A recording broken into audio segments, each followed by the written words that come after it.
सिरमौर के उन तमाम लोकतांत्रिक व्यवस्था पर जो आस्था रखते हैं उनका स्वागत करता हूँ। अलोकतांत्रिक व्यवस्था पर जो लोग राह पर चले हैं उनका मैं ईश्वर से कामना करता हूँ कि भविष्य में कभी उनको सद्बुद्धि आए।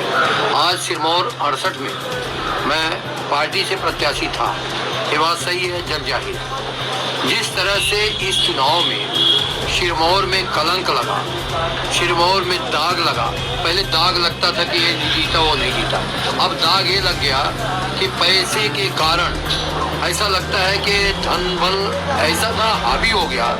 जिन लोगों ने अवैध कमाई करके, जिन लोग नंबर 2 की कमाई करके, जिनके तमाम कोई इतनी बड़ी कमाई थी नहीं, जितने बड़े करना तो लोगों के पास तनख्वाह थी, न राजंसी थी, ये सारे इस तरह से बिक्री नामा कराए इस सिरमौर को। और खासतौर पर ब्राह्मण, मैं इसलिए नहीं कह रहा हूँ कि मैं भी ब्राह्मण हूँ, पर जिस तरह से लोगों ने अपना मत बेचा, अपनी आत्मा बेचा और उन लोगों के पास बेचा जो एक नारा देते थे कि जूता मारो तान के ब्राह्मण को पहचान के, उसी नारा को वोट देने का काम किया।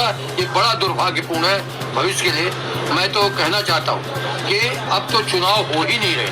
अब तो निर्वाचन आयोग को चाहिए कि पहले वो पर्चा भराए उनका जो अरबपति हों, जो करोड़पति हों, जिनके पास धन का पहले हिसाब किताब हो। निर्वाचन आयोग इस बार पूरी तरह से फैल रहा है और निर्वाचन आयोग करता भी क्या, जब लोगों की अपनी आस्था डिग गई, लोग चारों तरफ से भ्रामिक हो गए और लोगों को लग रहा था कि एक नारा था जो राजा को हराएगा वोट देगा, राजा को हराएगा वोट देगा। अब मैं अभी कहना चाहता हूँ, इस मुकाम पर पहुँचा हूँ कि मैं तो पराजित हो चुका हूँ।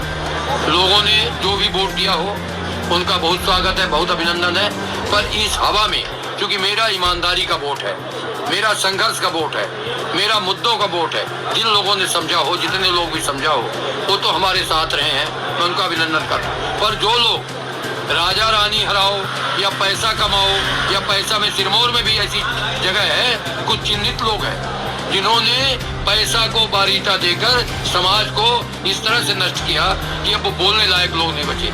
और जिन लोगों ने बांटा 17 तारीख तक, मैं जनता से अपील कर रहा हूँ कि जिन लोगों ने 17 तारीख को आपके दरवाजे आके चरण बंदन किया, रुपया बांटा, शराब बांटा, सामग्री बांटा, धोती बांटा, साड़ी बांटा, बनियान बांटा, उन कमीनों से पूछिए कि आज 18 तारीख के बाद बांटने क्यों नहीं आ रहे हैं। अगर 18 के बाद भी वो बांट रहे हैं तो मैं उनका स्वागत करता हूँ कि अपने अवैध कमाई का हिस्सा जनता में बांट रहे हैं। मगर आज 18 तारीख के बाद, अब आज 22 तारीख हो गई, इनका दर्शन नहीं है, ये इंतजार कर रहे हैं 3 तारीख को।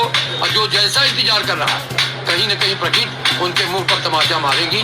मैं तो अपने आप को यही कह रहा हूँ कि मेरे पास जो लोग हैं उनकी रक्षा के लिए, उनकी सुरक्षा के लिए, और मैं जिस पार्टी में जहाँ हूँ उस पार्टी में रहकर मैं आज भी अपने को, इन लोगों से अपने को ताकतवर मानता हूँ कि मेरे लोगों को अगर कोई अन्याय करेगा तो उसका जवाब हम तो हर कीमत में देंगे और देने के लिए तैयार।